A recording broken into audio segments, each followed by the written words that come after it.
La Escuela de Medicina y Ciencias de la Salud se fundó en Monterrey en el año de 1978, y es ahí donde está el Centro de Innovación y Transferencia en Salud, el Hospital San José y el Hospital Zambrano Elion. En Ciudad de México se encuentra la Unidad de Investigación de Enfermedades Metabólicas del Instituto Nacional de Ciencias Médicas y Nutrición, Salvador Subirán. En la ciudad de Guadalajara, el Centro de Ciencias de la Vida. En Chihuahua, la escuela es parte de TechSalud, integrándose también el Hospital San José, Hospital Zambrano Elion, institutos y Fundación TechSalud, formando un centro de atención, educación e investigación. Ser la mejor escuela de medicina y ciencias de la salud de Latinoamérica es nuestra visión, enfocándonos en bienestar, prevención y longevidad. Nuestros programas académicos: médico cirujano odontólogo, licenciatura en nutrición y bienestar integral, licenciatura en psicología clínica y de la salud y licenciatura en biociencias. 17 especialidades y subespecialidades médicas, 30 cursos de alta especialidad, una maestría y 2 doctorados. Nos caracteriza nuestro modelo educativo innovador, creando una experiencia transformadora con alianzas educativas en todo el mundo, 8 grupos de investigación con enfoque estratégico y más de 50 alianzas educativas en todo el mundo. Sociedades académicas para monitorear y apoyar a los alumnos, posicionándonos dentro de los primeros 5 lugares en el examen nacional para aspirantes a residencias médicas. Nuestros programas cuentan con acreditaciones nacionales que respaldan su formación, siendo la primera escuela privada que tiene convenio con la Secretaría de Salud del Estado de Nuevo León, a través del programa multicéntrico. Y somos la única universidad privada en México que figura en el ranking QS de Medicina en Latinoamérica. Ahora que nos conoces, explora, elige, libera tu potencial transformador.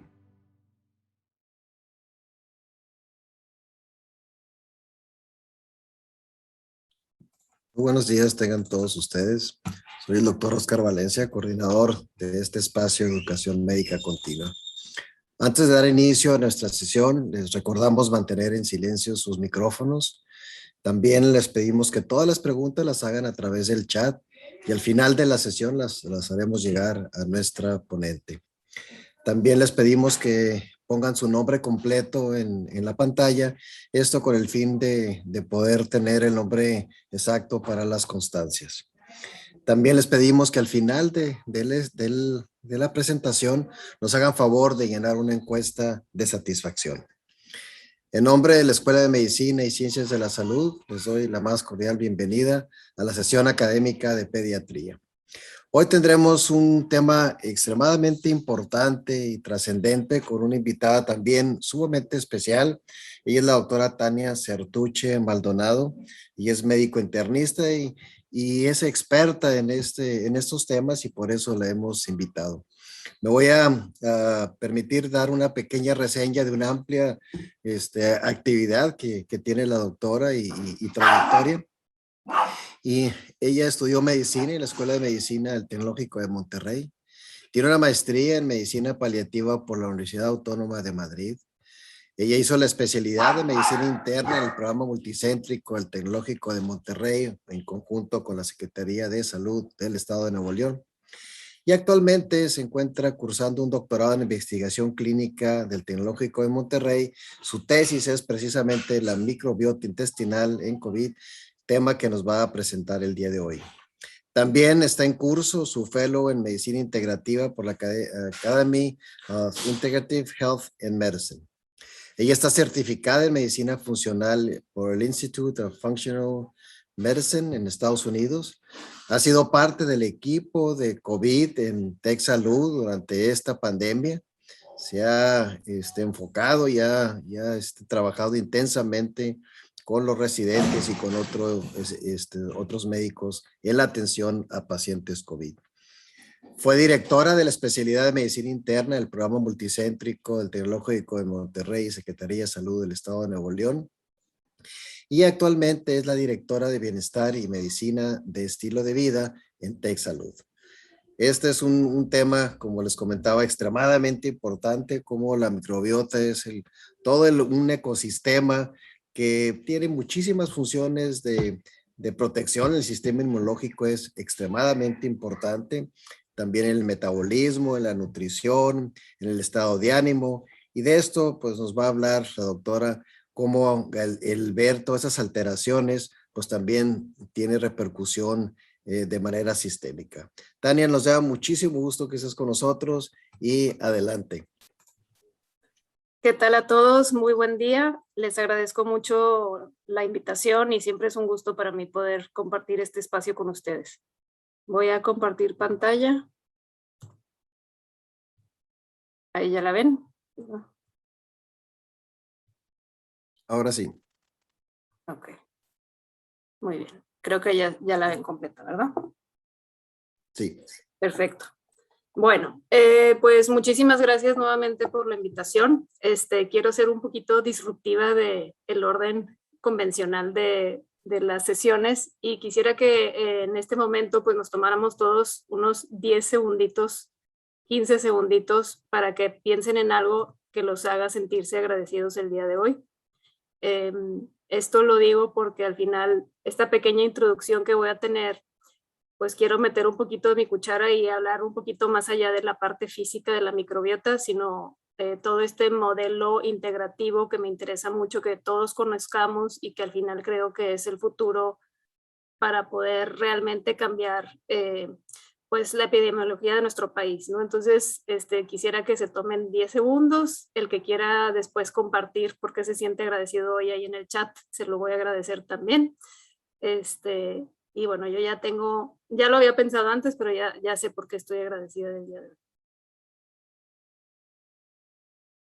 Entonces, bueno, para empezar con la agenda de esta sesión, primero quiero hablar un poquito de la introducción.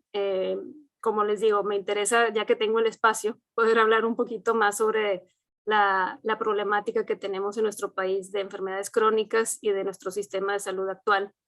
Hablar ligeramente sobre el estilo de vida y las causas raíz de estas enfermedades que nos están llevando a tantos cambios epidemiológicos y luego ya pasar ahora sí al tema físico de la microbiota intestinal y la disbiosis y las alteraciones de cómo la alteración en la microbiota puede tener consecuencias clínicas y las enfermedades como las conocemos. Entonces, como sabemos, desde pues, la revolución industrial, pues nuestro sistema, nuestros ecosistemas han cambiado y nuestro estilo de vida ha cambiado también. Nuestra vida se ha vuelto mucho más cómoda, mucho más sencilla. Ya no estamos peleando por conseguir la comida en gran parte del mundo, obviamente hay otras partes donde sí, pero al final estos cambios ambientales y demográficos, sociales y económicos, pues han hecho que tengamos mucho más exposición al sedentarismo, mucho más nivel de estrés, mucho más facilidad para tener acceso a tóxicos como tabaco, como alcohol, y también tener acceso a cierto tipo de alimentos que cada vez se vuelven más procesados y que pueden estar alterando en nuestra composición física. Por otro lado, pues eso pues ha ido llevando cada vez más a esta epidemia de obesidad y sobrepeso que tenemos no solo en nuestro país, sino también a nivel mundial. Y esto al final tiene una consecuencia, ¿no? O sea, al final vemos cómo nuestro cambio demográfico en relación a la esperanza de vida ha cambiado. En 1930 la esperanza de vida promedio era de 36.9 en nuestro país y actualmente el último censo que tenemos del 2019, nuestra esperanza de vida ha aumentado hasta los 75 años. Lo que es más difícil es que al final la gran parte de estas enfermedades como que nos llevan a la muerte o que nos llevan a estos últimos años, pues son enfermedades muy comórbidas, con alto nivel de sintomatología, necesidad de atención hospitalaria, de atención ambulatoria, con altos costos y que al final esto pues no va a ser muy sustentable para nuestro sistema de salud. Entonces, sabemos que las enfermedades, las principales causas de muerte actuales, pues han ido evolucionando desde los años 20 hasta la actualidad. Y ahorita sabemos que las enfermedades que nos matan son enfermedades crónicas, como la diabetes, las enfermedades del corazón o las enfermedades isquémicas y los tumores malignos. A esto, pues obviamente hay que sumarle las enfermedades cerebrovasculares, que finalmente pues son una causa muy importante también de morbilidad, y no se diga la demencia. Entonces, eso nos tiene que hacer pensar si nuestro modelo actual de salud y de asistencia médica es suficiente. Hemos estado pues en un estado de esperar a que llegue la enfermedad, un estado poco proactivo y más bien reactivo. O sea, somos muy buenos para atender la enfermedad y nos hemos vuelto cada vez mejores para atender la enfermedad. Sin embargo, hemos puesto muy poco enfoque en el tema de prevención para simplemente hacer que esa enfermedad nunca llegue. Entonces, la estrategia o que deberíamos de tener debería ser de priorizar la prevención en lugar de solamente la curación de las enfermedades. Esto con el fin no solo de mejorar nuestra epidemiología, sino realmente de mejorar la calidad de vida de las personas y que tengan vidas pues, felices, activas, donde puedan contagiar a su comunidad hasta sus últimos días. Y al final también tenemos que ponernos a pensar si realmente nuestro sistema educativo está siendo suficiente. Pues sabemos y todos hemos pasado por la escuela de medicina y los EMIs que están ahorita pues probablemente ya están en la última etapa de la escuela de medicina. Gran parte del porcentaje de nuestro currículum actual pues, se debe o se enfoca en conocer bien las enfermedades y saber cómo tratarlas. Si tenemos una buena base de la fisiología, pero nos está faltando enfocarnos en mantener esa fisiología persistente a lo largo de todas las diferentes etapas de la vida. Entonces, aquí es donde la recomendación debería de ser de empezar a generar mucho más o tener más entrenamiento en los médicos generales para que le den esa importancia a la prevención y que sepan que puede ser su modo de atención. O sea, no necesariamente todos tienen que pasar a una especialidad médica, sino volverse un experto en la medicina general y la medicina preventiva. Y gran parte de la población, o mucha parte de la población, empieza a buscar también este modelo de atención. Entonces, en una carta de Ottawa de 1986, hablan sobre la promoción de la salud, en donde lo que se define aquí es que debemos empezar a tener o empoderar más a los pacientes y que no sean la palabra pacientes, o sea, que realmente sean personas más proactivas y que sean empoderadas de su propia salud, acordándonos que la salud no nada más es la ausencia de la enfermedad, sino realmente ese bienestar total en todas las diferentes esferas que componen a una persona, no solamente la parte física, sino la parte emocional, la parte social, la parte económica, la parte de trascendencia, la parte espiritual. Entonces, en esta carta lo que nos dice es la estrategia que proporciona a las comunidades los medios necesarios para mejorar su salud y ejercer mayor control sobre sí mismo, lo que implica fomentar estilos de vida saludables y reducir los precursores de la enfermedad. Entonces, si nos fijamos, esta carta pues tiene 25 años y todavía estamos muy lentos en realmente darle ese enfoque a la prevención y a la salud. Lo que llamamos a través de estas diferentes cartas pues han ido haciendo ciertas estrategias en donde lo típico es el cuidado se debe dar en las visitas, o sea, son cuidados muy fragmentados, te veo hoy en la consulta, te vuelvo a ver dentro de 3 meses o 6 meses, y lo que pasó en ese tiempo, el médico no se entera, el sistema de salud no se entera, y entonces realmente lo único que estamos haciendo es perpetuar el estado patológico en el que la persona está viviendo. Hay mucho control sobre el profesional de la salud, pero poco control sobre los pacientes. La toma de decisiones de los médicos está muy basada en su experiencia, únicamente en su entrenamiento, lo cual obviamente es muy importante, pero al final no se toma en cuenta la experiencia y la narrativa de los pacientes. Queremos ver a todos los pacientes como si fueran pues un molde o todos fueran iguales, cuando al final cada uno es único y es un individuo que viene de una historia de vida completamente diferente. Buscamos ser reactivos únicamente, nos enfocamos mucho en tratar de reducir los costos lo cual sí es importante, pero lo estamos haciendo a través de una estrategia poco efectiva. Y pues se dan preferencias en los roles profesionales del sistema de salud. O sea, al final hay una jerarquía en donde lo que dice el médico es lo único y no tomamos en cuenta otros roles de la salud sumamente importantes, como son los nutriólogos, como son los psicólogos, como son pues todos estos diferentes profesionales que ayudan a la esfera de 360 grados de un individuo. Entonces lo que buscamos es tratar de tener un cuidado más continuo, menos fragmentado, pensar en las necesidades y los valores y la narrativa de cada paciente, que el centro de la atención sea el paciente y que se sienta empoderado, que la información fluya de manera compartida, o sea, el paciente tiene que saber cuál es su diagnóstico, tiene que saber cuál es su educación, o sea, educarse en su diagnóstico, saber cómo mejorarlo, etc. Y pues ser muy anticipatorio de las necesidades. Entonces aquí pues lo que hay que también pensar es que al final estas enfermedades pues tienen un 80% debidas al estilo de vida y un 20% aproximadamente debido a la genética. Entonces, esto nos habla de que tenemos que empezar a hacer cambio de hábitos y eso no es sencillo. Estamos muy arraigados en nuestros hábitos, estamos muy cómodos, entonces lograr hacer un cambio de hábitos puede volverse complicado. Pero al final, el estilo de vida pues es como la piedra angular del tratamiento en medicina integrativa. Y lo que queremos es empoderar a los pacientes, acompañarlos en ese cambio de estilo de vida, lograrlo a través de mucha empatía, conociendo su narrativa y estableciendo las metas que sean más importantes para cada persona. Eso se vuelve bien importante, o sea, al final, para nosotros como médicos, en mi caso de medicina interna, por ejemplo, a lo mejor lo más importante se vuelve controlar el nivel de LDL de una persona, pero finalmente para el individuo a lo mejor lo más importante es tener la suficiente fuerza o la suficiente flexibilidad para poder sentarse con sus nietos en el piso, ¿no? Entonces, ese tipo de cosas es importante tomarlas en cuenta.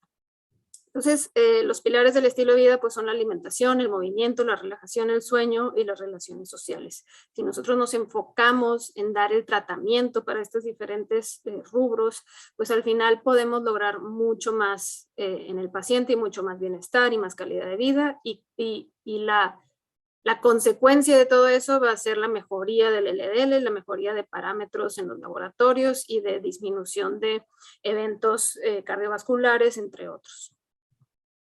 Y aquí es donde pongo el árbol que usamos mucho en medicina funcional, en donde al final ponemos, no sé si se ve mi cursor, pero bueno, o sea, en la parte de abajo están los pilares del estilo de vida, en donde sí hay una predisposición genética, pero también hay la influencia emocional, espiritual, mental, o sea, influye, o sea, tenemos que ver a la persona como un todo, y las experiencias, actitudes, creencias, o sea, al final eso es el estilo de vida, o sea, qué cosas, cómo mi estilo de vida se está modulando de acuerdo a mis experiencias, o sea, por ejemplo, un ejemplo bien típico es, oye, es que a mí el pan en la merienda es, o sea, va más allá que el pan, es mi convivencia con la familia o con mi abuelita o con lo que sea, ¿no? Entonces como que es una sensación de confort. Entonces, ese tipo de creencias, pues también tenemos que darles esa importancia o ese respeto. Y al final todo esto pues tiene desencadenantes, o sea, cosas que me hayan llevado a que al final se dispare la enfermedad, cosas que mantienen la enfermedad, o sea, si yo todo el día estoy sedentario y no me muevo, pues eso perpetúa la enfermedad y los antecedentes que hacen que llegue a esa enfermedad. Entonces ya en materia de lo que venimos a hablar hoy, al final, como dijo Hipócrates, todas las enfermedades comienzan en el intestino, entonces aunque vamos a hablar de la microbiota intestinal, que creo que es piedra angular de la salud intestinal, al final tiene que ver con pues toda una homeostasis intestinal, ¿no? Entonces, como sabemos, pues el tema de la microbiota intestinal ha aumentado exponencialmente en los últimos años, o sea, al final es un tema que se ha disparado y que todavía está mucho pues en conocimientos, apenas estamos empezando a entender, a explorarlo, conociendo cada vez más cuáles son los métodos más ideales para medirlo, pero al final pues todavía está en crecimiento, ¿no? Entonces todavía está en desarrollo, todavía muchas de las conclusiones de los estudios son cómo lograr que se vuelva menos heterogéneo la presentación, cómo lograr tener los mejores métodos para medir la microbiota, cómo lograr controlar mejor los estudios, etc. Y bueno, pues ¿qué es la microbiota intestinal? Es ese conjunto o ecosistema que es sumamente diverso. En este caso vamos a hablar de la microbiota intestinal. Sin embargo, sabemos que pues, la microbiota está presente en muchas otras partes de nuestro cuerpo, la microbiota pulmonar, la microbiota urogenital, la piel. O sea, tenemos trillones de bacterias por todos lados, cada una tiene su propio ecosistema y ahorita lo que nos vamos a hacer es enfocarnos más en la microbiota intestinal. Y al final es bien importante entender que este ecosistema va a estar dado pues por el componente como tal de las bacterias, virus y hongos que viven en este ecosistema, pero al final cuál es su capacidad de resistencia al ambiente, cuál es su capacidad de resiliencia cuando viene un estresor para el ambiente y cuál es su estabilidad en el día a día, ¿no? Entonces, este conjunto de bacterias, virus y hongos que viven en nuestro intestino, pues tiene más de 150 veces los números de genes en comparación a nuestros propios genes. O sea, podríamos decir que más bien nosotros somos los hospederos de esta microbiota. O sea, al final nosotros la vamos moviendo por todos lados. Y como sabemos, pues al final los genes son función. Entonces, si existen tantos genes en la microbiota intestinal, pues entonces hay muchísimas funciones que intervienen en nuestro cuerpo y que cada vez vamos conociendo un poco más. Entonces, al principio de los estudios en microbiota, pues lo que hacíamos era analizar la composición de la microbiota, ¿no? O sea, cuántos tipos de especies hay, de filas hay, de familias hay, etcétera. Pero conforme ha avanzado la investigación, pues ya cada vez se enfoca un poco más en la metabolómica de estas bacterias o virus o hongos. O sea, al final se empieza a estudiar más en la literatura cómo grupos de familias, pues al final impactan sobre una vía metabolómica. Entonces, pues obviamente tiene muchísimas funciones, como les digo, a grandes rasgos la absorción de nutrientes a nivel intestinal, la regulación del sistema inmune, la generación de ácidos grasos de cadena corta y la relación al metabolismo del individuo. Y ahorita vamos a ir hablando un poquito de cada una de estas diferentes funciones. Entonces, en sí la composición de la microbiota intestinal, pues más del 90% va a estar dado por 4 diferentes filos, que son firmicutes, bacteroides, proteobacterias y actinobacterias. Y entonces, cada una de estas pues tiene diferentes subtipos, y de estos diferentes subtipos tenemos como 3 diferentes enterotipos. O sea, al final una persona puede tener más un enterotipo tipo 1, un enterotipo tipo 2 o un enterotipo tipo 3, que puede estar dado este tipo de enterotipos por el tipo de alimentación. O sea, por ejemplo, una alimentación más alta en proteínas va a estar aumentado más el enterotipo tipo 1 y tipo 3, y así sucesivamente. Entonces, el enterotipo tipo 1 tiene más prevalencia del bacteroides, el tipo 2 de Prevotella y el tipo 3 de Firmicutes. Entonces, perdón, de Rominococos. Entonces, pues esto al final es como un mapa nada más de lo que nosotros podemos medir.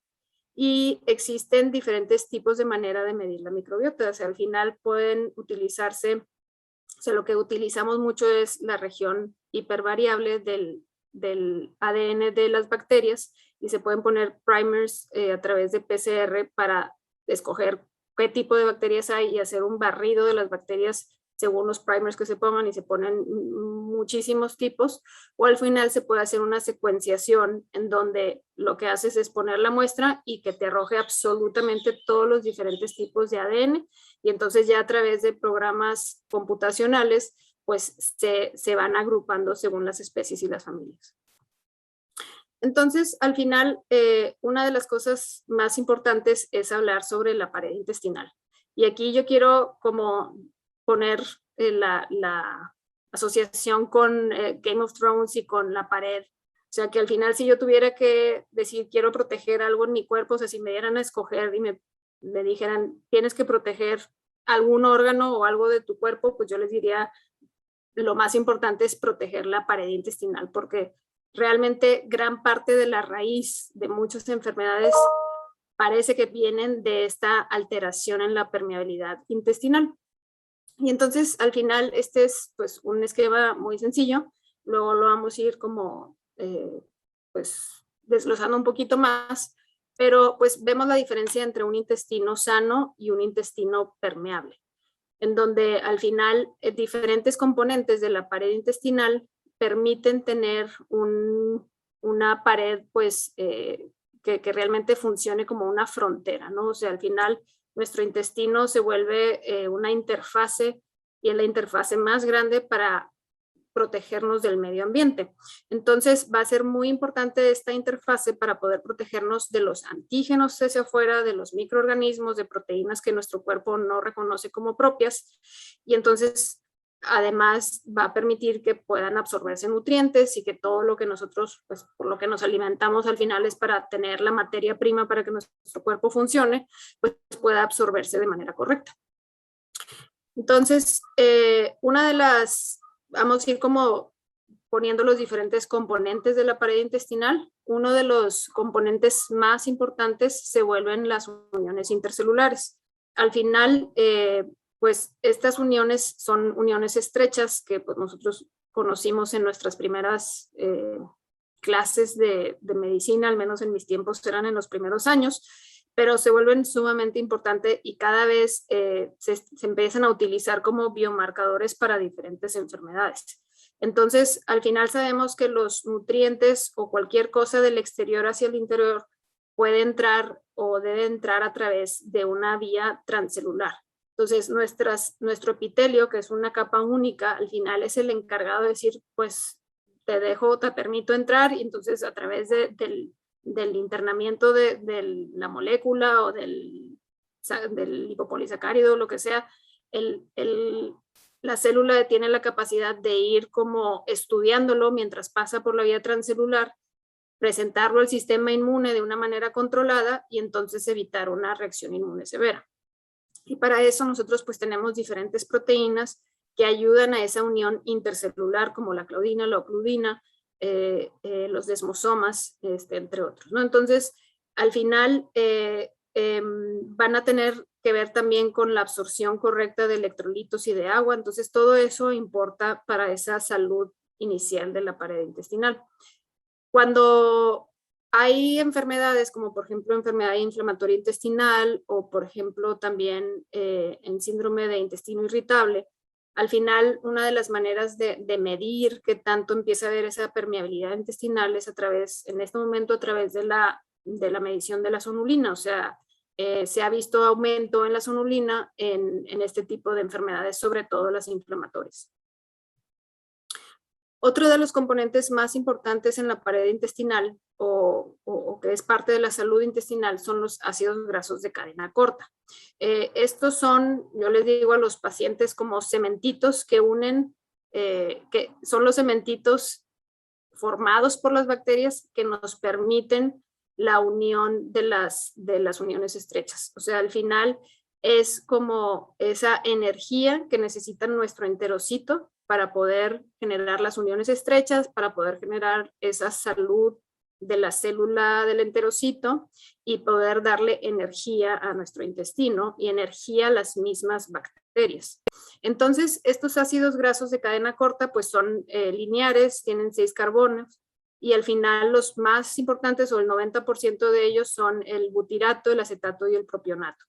Entonces, estos se forman a partir del alimento que recibe la bacteria. O sea, las bacterias viven de la fibra. Entonces, entre más fibra nosotros damos, más aumento en los ácidos grasos de cadena corta en estos cementitos y entonces más salud en nuestra pared intestinal.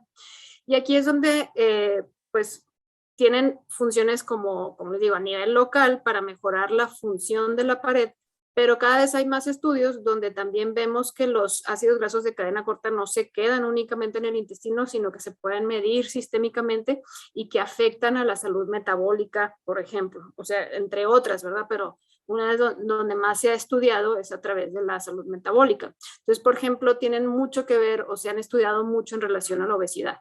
Entonces, por ejemplo, cuando ya se van al torrente sanguíneo, lo que se ha encontrado es que permiten tener más masa de células beta, permitir la correcta secreción de la insulina, con eso mejorar el uso de la energía o la homeostasis entre la glucosa y los lípidos a nivel cerebral a través del neuropéptido Y y de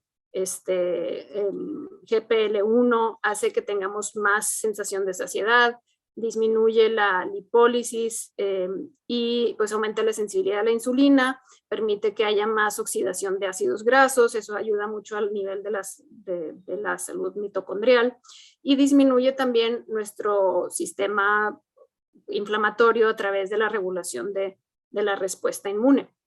Entonces realmente pues se vuelve uno de los parámetros más importantes a medir cuando tratamos de estudiar un poco más cómo está la microbiota de los pacientes y ver que realmente tengan una suficiente cantidad de ácidos grasos de cadena corta.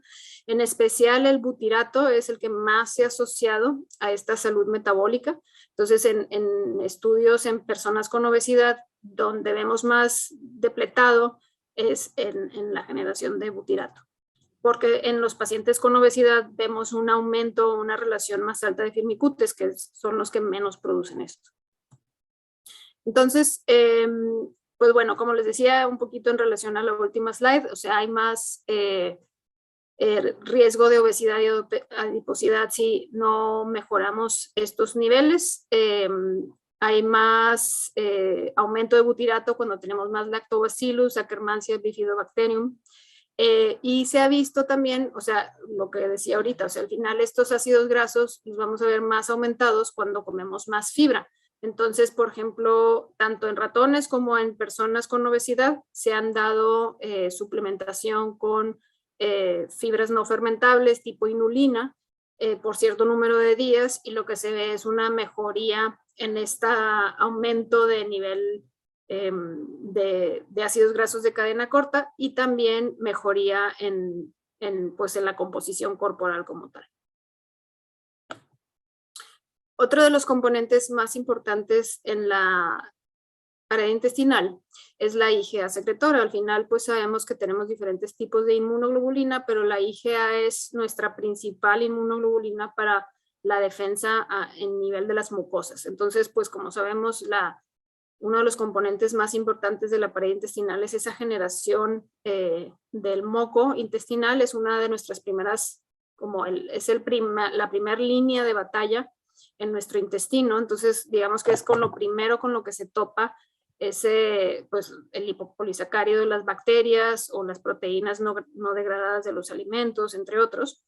Entonces, hay como hasta 3 tipos diferentes barreras dentro de la misma IgA. Entonces, primero la IgA va a actuar pues como primer línea, o sea, reconociendo si el agente es extraño o es adecuado para nuestro cuerpo.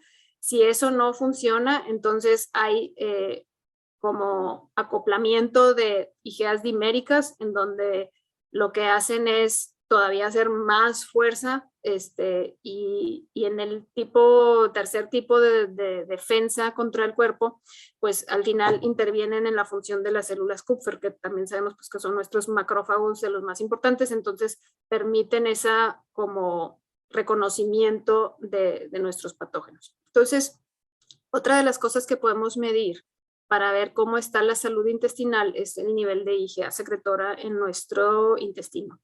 Entonces, en personas con deficiencia de IgA, pues se asocia más a enfermedades con tendencia proinflamatoria. O sea, por ejemplo, hay asociación de disminución de IgA con enfermedad de Cusi-Crohn, o con enfermedades autoinmunes, etc.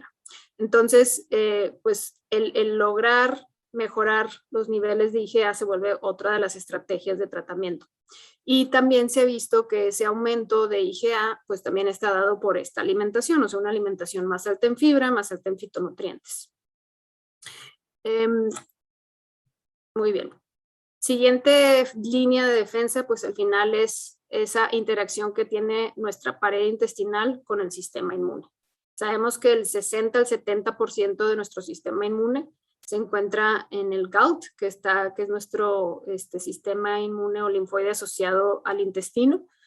Y entonces, pues aquí, después de que pasamos, si pasaron por la IgA, si hubo esa permeabilidad intestinal, si hubo ese hueco, o sea, entre enterocito y enterocito que permite la entrada o la fuga de cosas del exterior hacia el interior, pues nos evitamos todos estos diferentes sistemas o líneas de defensa que platicamos anteriormente.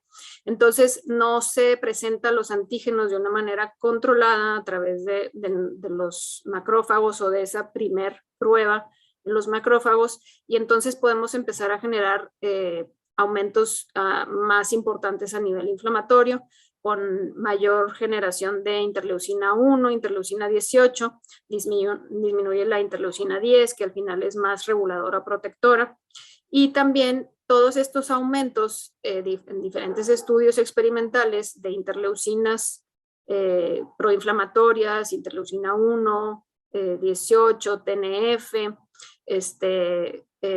y interferones, tienen mucha relación con la disminución en la sonulina y con la disminución de claudinas, entonces como que empieza a haber muchas correlaciones, ¿no? O sea, personas con niveles altos de inmunidad se asocia con niveles bajos de sonulina o estas proteínas asociadas a las uniones estrechas.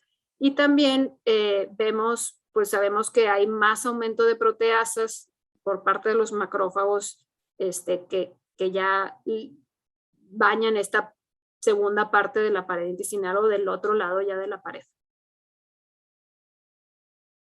Al final les comentaba que ahora pues ya no nada más nos quedamos con la medición de la composición de la microbiota como tal, o sea, del tipo de bacterias que tenemos, sino también se empiezan a estudiar todas esas diferentes vías metabólicas que generan estas bacterias.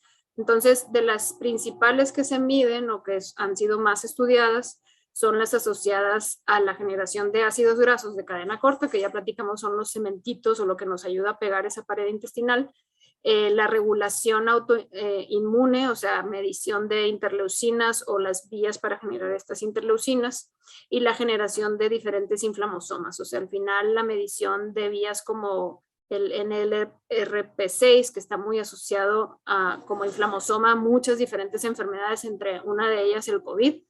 Entonces, pero si se fijan aquí con lo que quiero decir con esta slide es que pues el estudio de la microbiota es sumamente complicado, o sea, tiene muchísimas vías y pues sabemos porque al final es como hablar de toda una población diferente a la nuestra. Y ya bueno, estábamos hablando de todo el tema normal de microbiota, hay que hablar ahora de disbiosis. La disbiosis es cuando hay esta alteración en la composición y función de la microbiota y que va a estar causado por el ambiente o por mismos procesos del huésped. ¿Con qué me refiero al huésped? Bueno, ahorita lo voy a platicar, pero al final algo de la genética también puede tener que ver con alteración en la microbiota y que excede las capacidades de resiliencia que platicábamos y de resistencia previa al ecosistema, y entonces empieza a haber alteración y empieza a haber pues o menos comensales buenos, o sea, toda esta composición inicial que platicamos normal, empieza a haber menos de este tipo, o empieza a haber más patobiontes, que son todas estas bacterias que no debería de haber, que puede haber un poco, pero no debería haber en exceso en nuestro cuerpo, no deberían de haber competir con el ecosistema con relación a nuestras bacterias comensales, o empieza a haber menor diversidad de la microbiota. Al final, las maneras en cómo se presentan los estudios los podemos como dividir en diversidad alfa y diversidad beta. La diversidad alfa es como esa, en una sola muestra de una sola persona, la diversidad de diferentes bacterias. O sea, lo que se ha visto es que a mayor diversidad hay mayor diferente tipo de genes, mayor tipo de funciones y entonces una composición de microbiota más sana. Cuando hay menos diversidad, por ejemplo, después del uso de antibióticos, pues se barren muchas bacterias, entonces hay menos diversidad y eso puede hacer que haya alteración en las funciones hacia nuestro cuerpo. Entonces, y la diversidad beta es esa diferencia entre poblaciones, o sea, entre diferentes individuos, o sea, como dentro, no sé, vamos a decir, EMIs, ¿no? O sea, mexicanos que estudian medicina y que tienen más o menos el mismo estilo de vida, vamos a estudiar su microbiota y entonces ver la diferencia en composición entre un estudiante y otro estudiante. Y entonces, al final, pues esta alteración o disminución sin que necesariamente haya más bacterias malas o muy poquitas buenas, pero esta como más plano, menos diverso, también puede llamarse disbiosis. Entonces las causas de disbiosis pues son muchas, pero pues, pues vemos que la gran mayoría se van a deber a este estilo de vida, ¿no? O sea, al final alteración de nuestra alimentación, que haya infecciones previas o inflamación, antibióticos o xenobióticos, o sea, incluso el alcohol se ha estudiado como causa de disbiosis, antibióticos, cierto tipo, por ejemplo, los endulzantes artificiales también se ha visto que pueden alterar la microbiota intestinal. La teoría de la higiene, o sea que cada vez estamos menos expuestos a estar probando un poquito de la tierra y entonces de exponernos a cierto tipo de antígenos de manera controlada. Y a nivel genético, lo que platicaba ahorita, o sea que al final a veces no es nada más nuestro ambiente, sino la genética. O sea, por ejemplo, se ha visto estudios en gemelos donde su composición de la microbiota es sumamente similar. Obviamente vienen de un ambiente similar, pero, por ejemplo, puede haber diferencias en genes que se asocian, por ejemplo, a receptores de vitamina D. Y sabemos que la vitamina D tiene mucho que ver con la mejoría o la salud intestinal, que vamos a platicar ahorita en un ratito. Entonces, todos estos diferentes factores, pues al final hacen que haya alteración de la microbiota, empezamos a tener disbiosis, empieza a haber metabolitos asociados a bacterias en nuestro cuerpo. Una de estas vías se llama la vía de TMAO, que se está estudiando mucho más a nivel adultos en enfermedades cardiovasculares, o sea, mucha relación de aumento de infartos, aumento de embolias con este biomarcador que se llama TMAO. Y entonces, como vemos inflamación a nivel sistémico de alguna manera, pues puede estar afectando en diferentes órganos, o sea, en nuestro cerebro, en nuestro pulmón, en intestino, en hígado, en emociones y en otras cosas. Entonces, como que esto pudiera ser raíz de muchas diferentes enfermedades. Y pasamos a desglosar un poquito de los diferentes factores que causan la disbiosis. Al final, una de las cosas más importantes o pilares se vuelve una alimentación saludable, dejar que la comida sea tu medicina y la medicina sea tu alimento. Entonces aquí lo que vemos es pues diferentes estudios que nos demuestran que siguiendo alimentaciones alta en fibra mejoramos nuestra microbiota intestinal. Entonces, por ejemplo, una alimentación balanceada como sería una dieta mediterránea por 6 meses aumenta la concentración de estos ácidos grasos de cadena corta y, por ejemplo, hay más bifidobacterium y en los pacientes que tienen más ingesta de fibra. En pacientes con diabetes tipo 2 hay aumento de diferentes, por ejemplo, Faecalibacterium, que es una de las que más produce butirato, se ve muy aumentada en diabetes tipo 2 cuando utilizamos una dieta alta en fibra, con eso mejora el butirato y con eso disminuimos esa inflamación que, como platicaba hace un ratito, después nos lleva a menor beta oxidación y menor uso de la mitocondria, que se asocia con resistencia a la insulina. Y hay otros estudios donde vemos que la suplementación con omega 3, o sea, como la suplementación con omega 3, que sabemos que al final son grasas poliinsaturadas, pues van a mejorar, pues obviamente el estado inflamatorio, porque mejoran la cascada de la inflamación, pero a nivel de la microbiota también hay una modulación y empieza a haber más bacterias productoras de ácidos grasos de cadena corta. Y al revés, la alimentación que llamamos occidental, o sea, muy alta en grasas trans, muy alta en colesterol saturado, alta en pues, diferentes ingredientes que a lo mejor pueden afectar directamente la microbiota, pues se asocia con más tendencia a procesos inflamatorios, con más interleucinas medibles en sangre, y eso probablemente a través de la regulación de la microbiota. Otro de las cosas que pueden afectar la microbiota intestinal es el tipo de parto, que eso pues, lo quise poner porque estoy aquí platicando con pediatras. Pero al final se ha asociado mucho el tipo de parto, que sea cesárea o que sea parto, con niveles disminuidos de bacteroides cuando se trata por cesárea, ¿no? O sea, al final sabemos que la mamá está colonizada y la manera de entrada pues va a ser, alguno va a ser bien diferente a si es por cesárea o si es parto. Entonces esa primer exposición a la microbiota vaginal versus que sea estéril o abdominal de la cesárea, pues sí tiene un impacto. Se ha visto esto también en diferentes estudios asociados a trastornos más cognitivos o más conductuales, por ejemplo, trastornos del espectro autista o discapacidad intelectual o trastornos de déficit por atención, en donde la nutrición materna durante el embarazo más el tipo de cesárea o parto afectan a la microbiota intestinal y eso se ha visto que afecta más a este desarrollo de este tipo de enfermedades, ¿no? Entonces, pacientes mujeres embarazadas con una dieta normal tenían más alto nivel de bifidobacterias, bacteroidetes, disminución de firmicutes, y en los niños veíamos o se veían menos enfermedades o trastornos de este tipo, mientras que mujeres embarazadas con una dieta típica occidental, pues hay menor bacterias de las buenas y más firmicutes y más riesgo de estos desarrollos neurológicos.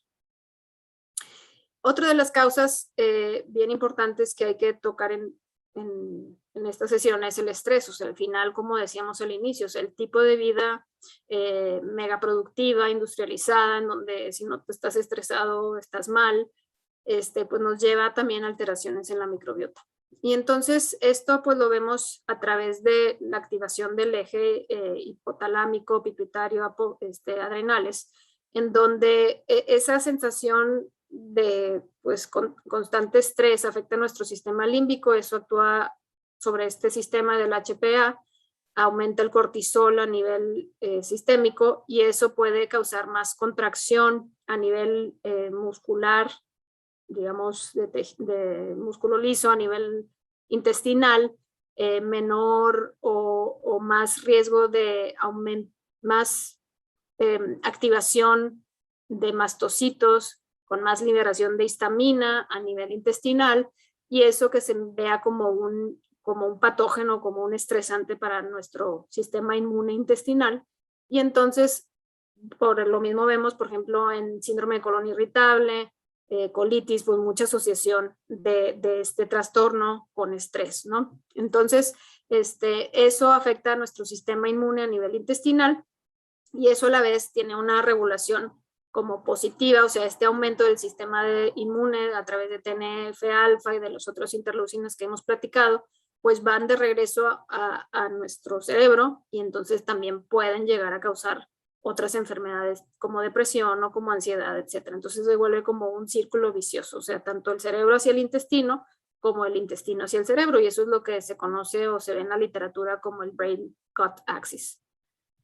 Y bueno, aquí otra vez un poquito de este mismo ejemplo o de esto mismo es que al final no nada más se van a activar sistemas autonómicos, sino a nivel, pues como lo vemos, ¿no? El estrés pues hace que se aumente nuestra frecuencia cardíaca, nuestras pupilas, sino a nivel entérico, ¿no?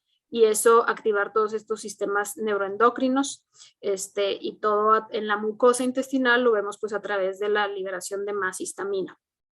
Este tipo de biomarcadores, histamina, activación de células, mast cells, macrófagos, etcétera, lo vemos a través lo hemos estudiado no se ha estudiado en diferentes enfermedades como Crohn y CUSI. Y bueno, ya pasando a diferentes tipos de enfermedades, en asma, por ejemplo, pues sabemos que es sumamente prevalente en esta población pediátrica. Más de 400,000 personas mueren al año por asma, y puede ser pues una enfermedad que es multifactorial, o sea, al final no depende de una sola cosa, pero por eso incluimos aquí este tema de microbiota, porque al final pues afecta a muchos sistemas. Entonces, en este estudio lo que se midió fue 800 niños desde el nacimiento hasta los 3 años, y se fue viendo en qué momento desarrollaban asma. El 24% de ellos desarrolló el diagnóstico de asma y se asociaba como con muchas diferentes enfermedades atópicas como eczema o como aumento de IgE o como dermatitis atópica, alergias, etc. Y entonces se estudió la microbiota de toda esta población completa de 800 niños, y lo que se ve es la diferencia en los que fueron asmáticos. Al final tienen cierto tipo de microbiota más específico, y ciertos metabolitos intestinales más asociados. O sea, por ejemplo, no nada más estudió la composición de la microbiota, sino también los metabolitos de la propia microbiota, y hay una disminución de las vías que nos llevan a los omegas, o sea, y al sistema endocannabinoide, y más aumento de acilglicerol, que al final sabemos que es el productor de la proteína quinasa, que nos puede llevar a más generación de prostaglandinas, que se asocia mucho con asma, ¿no? Entonces, vemos cómo la raíz de estos cambios metabólicos, que pues al final vemos, o sea, si hay menores omegas, hay menor cascada antiinflamatoria en estos niños, y si hay más proteína quinasa, pues hay más generación de prostaglandinas, que sabemos se asocia más a los mecanismos de asma. Otro estudio, sí en adultos, lo que se vio es que una suplementación de 7 días con inulina, que es una fibra no soluble, que sabemos que va a aumentar más los ácidos grasos de cadena corta, se asociaba con menores síntomas de asma y mayor porcentaje de expresión de esta proteína, que al final está asociada a el NF-kappa beta, entonces la inhibición. Entonces, si inhibimos esta vía proinflamatoria, entonces pues mejoran estos eventos de asma. En este estudio, pues la verdad fue un estudio muy corto en tiempo, o sea, solamente una semana de suplementación, entonces tampoco necesariamente es tan válido para poder medir número de exacerbaciones, pero sí al menos se vieron estos diferentes cambios. En la dermatitis atópica, este estudio fue un análisis de 303 niños seguidos desde las 5 semanas de nacimiento hasta los 2 años, y lo que se vio en los pacientes que desarrollaron dermatitis atópica es que afectó el modo de nacimiento, como ya platicamos, la lactancia materna y el orden de nacimiento. O sea, si los niños tenían hermanos, había menos riesgo de disbiosis en comparación a los que eran hijos únicos o que eran los primeros hijos. Y también disminuyeron, o sea, hubo más aumento de lactobacillus, bacteroides, que son como más protectoras, y en pacientes con dermatitis atópica mayor riesgo de Clostridium como una de las variantes más patógenas. Bueno, en relación a la obesidad, pues sabemos que es esa hiperplasia de nuestro tejido adiposo, en donde pues todos tenemos que tener tejido adiposo, pero cuando se hipertrofia genera una reacción inmunológica en nuestro cuerpo, una generación de interleucinas y de factor de necrosis tumoral, y entonces esto activa nuestro sistema a nivel de la microbiota y puede afectar como esa reactivación del sistema inmune. Entonces, en este estudio, que es un estudio experimental animal, lo que se vio es que en ratones, pues, digamos, sin microbiota, se les planta o se les planta microbiota de ratones obesos o ratones delgados, y lo que vemos es que en los ratones obesos hay una mayor capacidad de toma de la energía. O sea, al final la microbiota que tiene más composición de obesidad, si yo me como un plátano, a lo mejor voy a captar mucho más energía de ese plátano y la voy a meter a mi cuerpo como más kilocaloría en comparación a un ratón pues sano o no obeso. Y también lo que se estudió como un segundo challenge en este estudio es que al final, dando la misma alimentación en este tipo, que son ratones exactamente iguales genéticamente hablando, excepto que cambia la microbiota, pues el ratón obeso aumenta más la grasa corporal. Microbiota y depresión, pues al final ya hablamos un poquito de esto. O sea, al final esta disregulación en el sistema HPA afecta a nuestros diferentes circuitos neuronales, genera alteración en la homeostasis neuronal, mayor activación del sistema inmune y menor generación de metabolitos positivos para el tema de depresión. Entonces, por ejemplo, la generación de triptófano, pues la generación de serotonina viene desde el intestino por la generación de triptófano por medio de las bacterias, y eso al final sabemos que impacta positivamente en nuestro cerebro para la mejora de estado de ánimo. Por otro lado, el tener la exposición de lipopolisacáridos por esta barrera intestinal afectada, pues causa más aumento de endotoxinas sistémicas, más aumento del sistema inmune. Ya voy a acabar. Y en relación a COVID-19 y microbiota intestinal, pues nada más decir, lo que se ha logrado estudiar hasta el momento es comparar pacientes con neumonía típica contra neumonía por COVID, y lo que se ve pues es mucho más disbiosis en los pacientes con COVID, más respuesta inflamatoria, y también lo mismo en pacientes con COVID-19 contra, por ejemplo, pacientes sanos, ¿no? Entonces, al final eso, pues no sabemos exactamente si fue el puro COVID o que son la mayoría de los pacientes pues de alto riesgo de COVID más severo, ¿verdad? Pero bueno, eso es un poquito lo que quería platicar. Nada más implicaciones terapéuticas. La glutamina, al final sabemos que es un aminoácido esencial para nuestro cuerpo, y estudios donde ha habido suplementación con glutamina, lo que ayuda a hacer es generación de esta energía del epitelio intestinal, y entonces mejoría en la relación de la microbiota.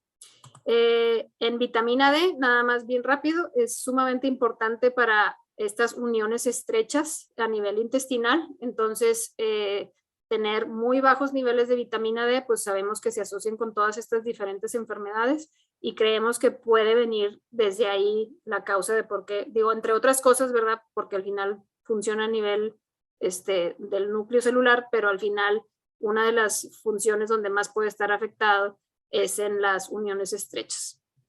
Y bueno, probióticos y rinitis alérgicas, he visto estudios que han visto mejoría en depresión, y nada más. Ya iba un poco rápido al final, pero bueno, quiero darles las gracias por su atención, y yo me siento muy agradecida de poder estar hoy aquí con ustedes y poder transmitir esto, que es lo que he estado estudiando en estos últimos 2 años. No sé si Muchísimas gracias, doctora Tania Certuche. También nosotros estamos muy agradecidos que estés con nosotros y que nos hayas compartido estos conceptos, que nos hayas dado esta visión muy general de lo que es la microbiota intestinal, que nos haces énfasis en muchas de las cosas que hacemos como pediatras, ¿verdad? De la medicina preventiva, no nomás curar a nuestros pacientes, sino tratamos de hacer medicina preventiva y también de mantenerlos a nuestros niños sanos. Y lo mismo tú que haces con los adultos.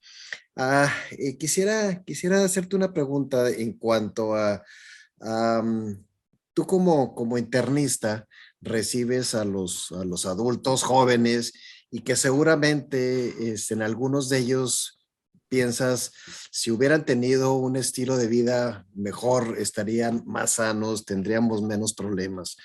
Y en cuanto a la alimentación, que es uno de los aspectos que tiene que ver con el estilo de vida, ¿qué, qué harías tú si fueras pediatra? ¿Qué nos dirías a los pediatras con tus ojos de internista que recibe a esos jóvenes que dices, hace pocos años hubiéramos prevenido esta situación? ¿Qué nos dirías? Pues sí, muy interesante pregunta. Yo creo que lo que yo más les digo a los pacientes es, mete mucha fibra a tu vida. O sea, la típica consejo de come más frutas y come más verduras, realmente es como la piedra angular del tratamiento en alimentación, en lo que yo les puedo decir. Obviamente, no es un tema familiar nada más, no es un tema individual, es todo un tema político, es todo un tema, o sea, es imposible no estar expuesto a la tentación de ir fácilmente a un Oxxo y ver que hay una manzana versus 1000 productos que son de menos favorecedores para nuestra salud. Entonces, como que no podemos responsabilizarlo únicamente para eso. Pero al final yo diría aumentar mucho la ingesta de la fibra. O sea, yo a los pacientes les digo, a ver, si tienes 21 comidas en tu semana, no es que no vayas a comer tacos de chicharrón un día, no es que no vayas a comer una hamburguesa o unas papas otro día. Eso, desgraciadamente, estamos inmersos, o no desgraciadamente, simplemente estamos, o sea, es mucha la cantidad de exposición que tenemos. Pero si tú a tu cuerpo le diste el resto del tiempo una alimentación muy buena, muy balanceada, muy baja pues en cosas más proinflamatorias y más omega 3 y más proteína y más otras cosas, pues tu cuerpo va a tener la resiliencia para poder aguantar el golpe de una o dos o tres comidas en el fin de semana. Entonces, ese es como lo que yo más les digo. Y al final también inculcar eso desde de los chiquitos, o sea, pues es un balance, ¿no? O sea, pero la gran parte del tiempo le doy a mi cuerpo, me fijo en mi plato y veo si realmente lo que le estoy dando es materia prima suficiente para que ese día tenga con qué vivir, con qué trabajar, con qué tener los neurotransmisores para dormir. Y sí, voy a tener de repente otros gustos que sé que a lo mejor no el porcentaje completo es bueno para mi cuerpo, pero tampoco satanizarlo, ¿verdad? O sea, porque al final así no es. Y yo creo que sería también el ejemplo, o sea, porque al final, si nosotros como papás, predicamos en nuestros hijos con el ejemplo, pues más fácil que los niños adquieran pues, como ejemplo, pues que sí, o sea, que realmente esta vivencia, ¿no? Muchas gracias, Tania. Tenemos muchísimas preguntas, pero se nos ha agotado el tiempo y nomás quisiera hacerte una pregunta así rápida, que sea una respuesta también muy rápida. ¿Debemos de dar lactobacilos siempre que damos antibiótico? Los antibióticos debemos de cuidarlos y tratar de no darlos porque además sabemos que afecta a esa microbiota. ¿Debemos de dar lactobacilos cuando damos Sí. antibiótico o siempre?